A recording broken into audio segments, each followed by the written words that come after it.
Hello there, this is Cookies, and today I've got turn 17 for you, and I'm a little bit excited for this one. I'm hoping for more player combat.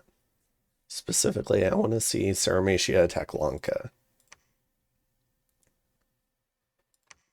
Message has arrived from Hinnom. Yeah, if that throne fight last turn looked messy, it's because I went full yellow, no testing or pinging. That's fine, Stonetroll. I do a lot of the same thing. Still got 2 more thrones on my borders, so you know what's coming next. Alright. So Hinnom's going to hunker down and collect thrones. Not a bad strategy. If you can get, we'll have to take a look at some of the bless effects again. Adding bless effects to that hefty Raphite bless, always good. Alright. Let's see. So,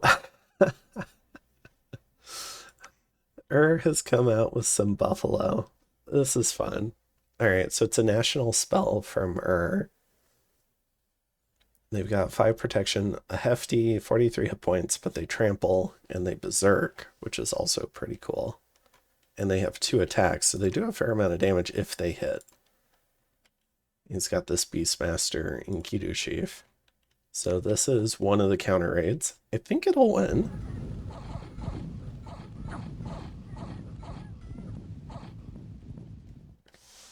It looks like he lost 1 or 2, but I didn't see them pop. 3, okay. And then Hinnom making first moves with the Turtle Tribe into the Kalulu. Kalulu might win this. I think it'll be close. But he is racing Berytos because Berytos is recruiting Shamblers.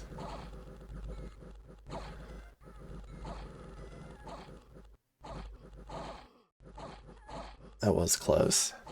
He routed one of the squads of Kalulu. Oh, he'll have to try again next turn and maybe bump with Berytos, because Berytos should try to make a move then. Okay.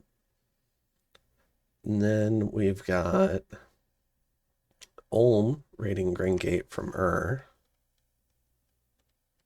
Okay, so we've got the villain mercenaries and archer mercenaries.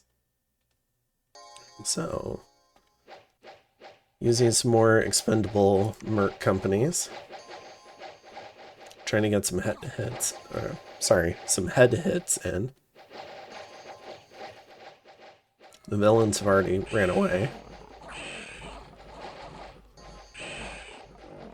Not a problem for Urgar. They may not have hats, but they still have shields. I don't think he lost much.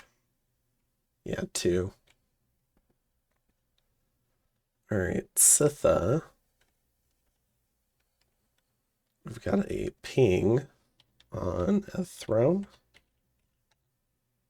So you can see the 3 Dreamwood Enchanters, Boots of Lawn Strike, not very good luck, or loot, not luck. I could see a fair amount of Swarm casts for this. I think it's a throne defense. In Kasevik Highlands. Probably pinging another throne. Let's go ahead and see it. Just a direwolf pelt. Maybe some elementals. And some mind burn. Okay, nothing too crazy. In Karnag, got Lanka attacking some barbarians. Could lose this chaff. That's a big group of Palankashas, though. He should be pretty okay. Awe should help a lot here. I'm not even sure if he lost anything. Yeah, no Palankashas. Very nice. That was well done. Alright. And our last fight for this turn between Ulm and So far Ur's up 1. Let's see if Ulm evens the count. and just running into some PD. So he does. So still up in the war. I think the longer this war goes, the better for Ulm. And then Sauromatia does indeed attack Helheim. Oh, sorry. I think I said Lanka earlier, but Helheim, because we had talked about the 2v1. So we've got a big group of Oreopata. Looks like 2 squads, I think. Might all be one double line. I'm a little concerned that he's a bit vulnerable to some attack rear. This might not need enough bodyguards, especially with Valkyries. Would be nice to see maybe an infantry contingent come with this, but maybe he can't afford it. And we've got luck. 96 unrest. So we've got 51 Oreopata, 14 Lancers, a 90 stack. Attacking Zan. Doesn't look like Zan was expecting it. But if he's got the movement speed, he can make... This is a 100% predictable move. He could PD dump this. I think he's got the movement from both forts to make it here. As long as he's not setting up some giant elfing elsewhere, it could be a very nasty defense in Pergamy. Alright, I'm still nervous for this because it doesn't look like Lanka's moved out. It looks like Lanka's planning to maybe vulture a bit, but I'm not sure. I'm very much not sure and not feeling confident that Sauromatia can just take this. We'll have to see. I still think he might not know about the other part of the bless, but he should find out because in the PD, yeah, it would show up on the PD commander. So if he checks this turn, he might figure it out for the incarnate portion. All right. I think it all depends if... I forget the bump. I think the bump happened before the incarnate portion woke up. And that might have been the bless that Lanka might have shared with Sauromatia, or that Sauromatia scouted. And that's why he feels confident. But I'm very concerned. Alright, so Lanka's cut off this from Marverni. Just kind of asserting himself over this area. I feel like this was all an area that maybe Lanka could have had some of it, but I don't think Lanka should have gotten all of it. Let's see. Yeah, it pinged these 2 thrones. Looks like he's setting up to attack both. If he succeeds, neither of them looked particularly difficult. Then he gets Sloth and Magic and some gems. Sloth 4? That sounds horrendous.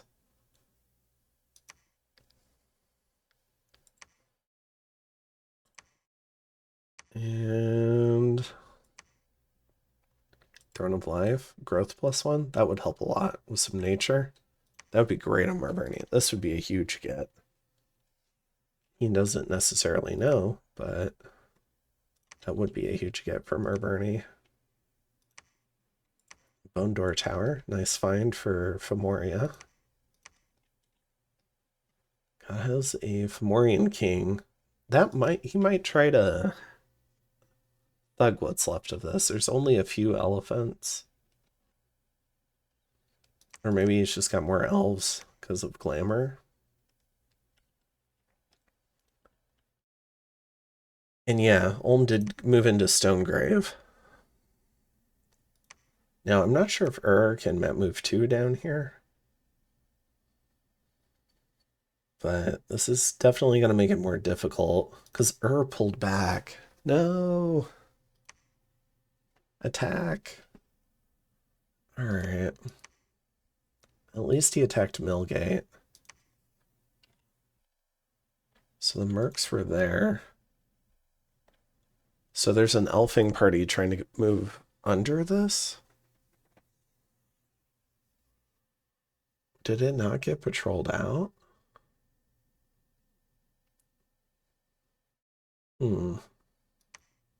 17 PD there. 1540. 40 PD. I don't like having 200 troops and 40 PD sitting on the cap.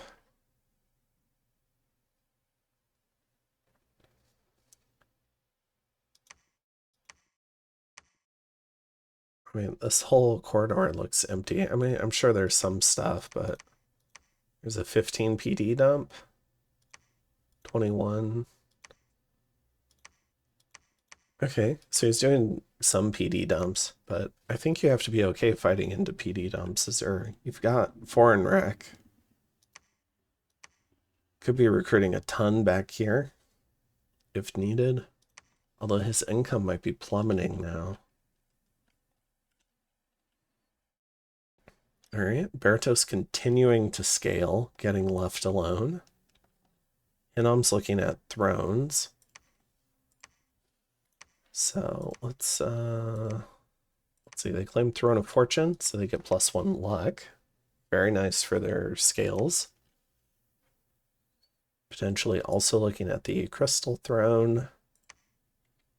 Breaks you in the glamour. It's pretty good. And then Throne of Death. Death Gems with National Long Dead, also very strong. I don't think I've seen him site searching though. Does have a fort. No, that's Sauromatia's fort. I'm blind. Okay. So we did get action with Sauromatia. I would love to see a more active defense from if he can map move too. Maybe PD dump both of these and split your forces between them. You might be able to kill this. Or at least render the party impotent. Then you can take the combined group and move into here. He's got this unported temple he's really trying to protect.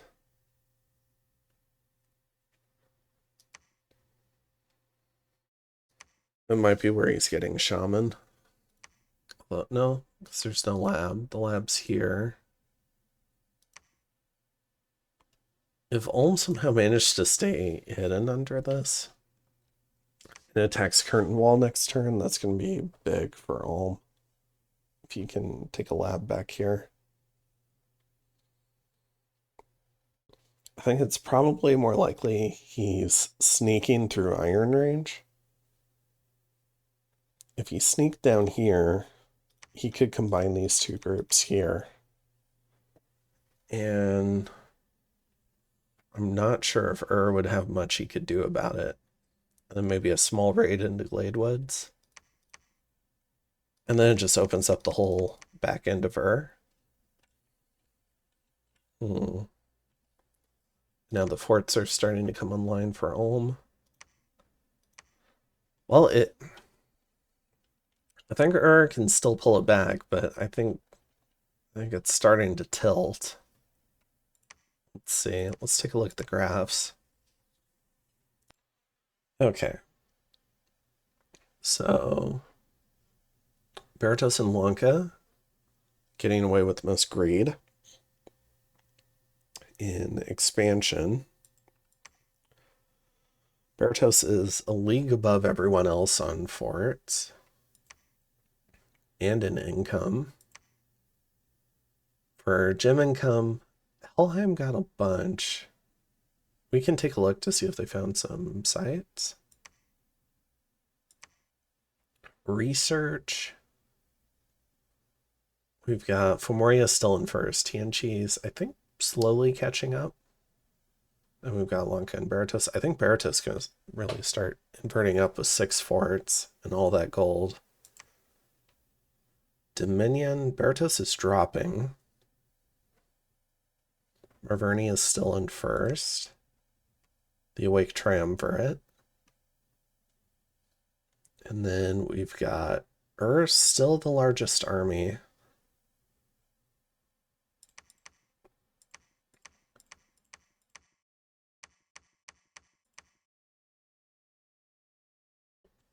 Even accounting for size difference, still got the bigger army. But I'm assuming doesn't know that. Probably hearing whispers of elves in all the trees. At least human elves. Oh man. I think if aggressively pushed, he'd probably kill Ulm right now. But we'll have to see. When it comes to Lanka, Helheim, and Sauromatia. Sauromatia's got the biggest army.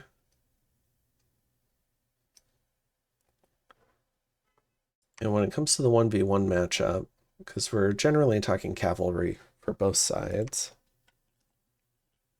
Okay, but that could have been a little bit of greed from Helheim.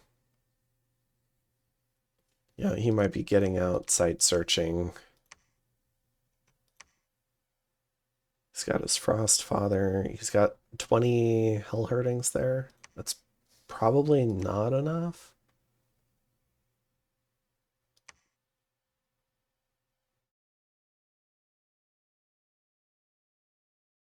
Mainly Hell Herdings. I wonder if that means I can spot other Hell Herdings. Got a Hang a Drought here.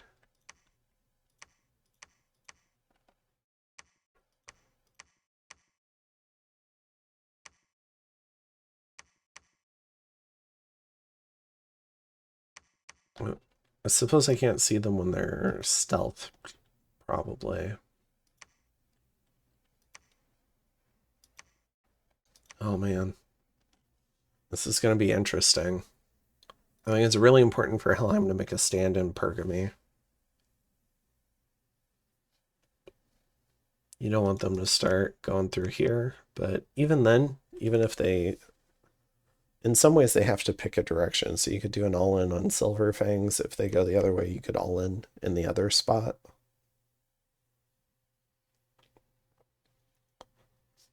Oh, this is fraught with predictable moves for Sauromatia, and I'm still not seeing anything out of Lanka.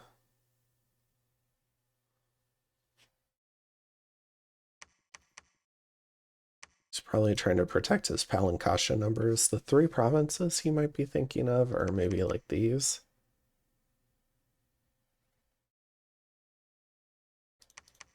Then Sauromatia gets all of this. That makes for a very oddly shaped Sauromatia. I really don't like this war. Feels a little bit like a diagonal war. So you've got this one province entryway. I imagine Helheim gave the benefit of the doubt. He's like, all right, maybe this is going for the throne. But it's definitely... Oh no, it couldn't have been. Yeah, he should have known that it might have been attacking. There's no other reason for a group of 90 to be here. Okay. So hopefully he's had one turn to gather.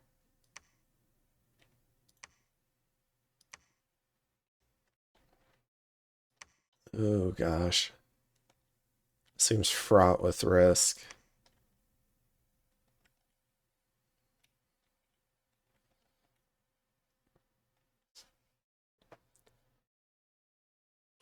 The other issue is if this goes wrong, then Mekone could potentially attack the Sauromatian Heartland. Now, there might be a nap countdown or something, but it is something to be concerned about. Although I think Mekone wants to finish the job on this throne. Although he hasn't moved more troops out over there. Just everything's hanging out in the capital.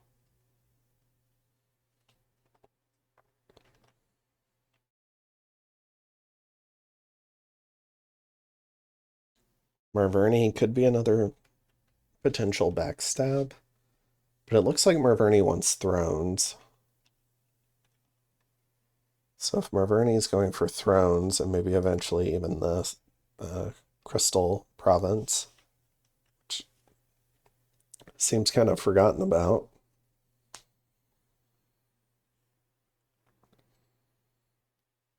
I guess it's kind of cut off by Marverni. Throne of the Moon. I mean, that would be pretty good on Marverni. +3 precision. All right.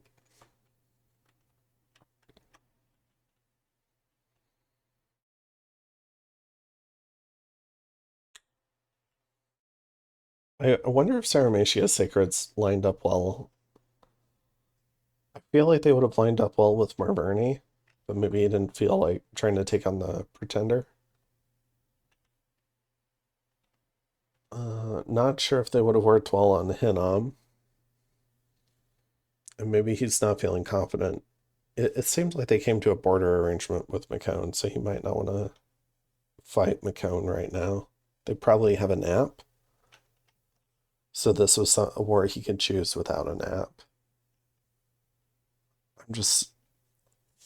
he seems so confident. I don't know, maybe he's got some buffs in there. Awakened Tattoos makes a big difference. And I didn't use Awakened Tattoos in my test.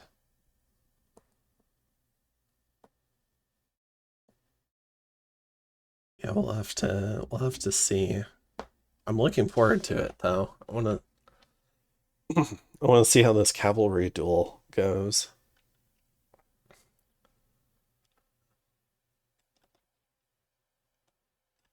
Okay.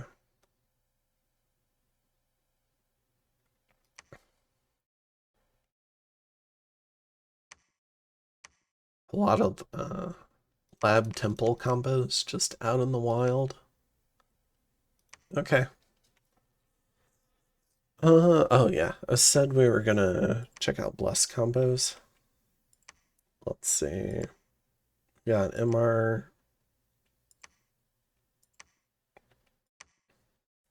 Not a lot of bless benefits from thrones this game. Yeah, just MR and precision. Okay.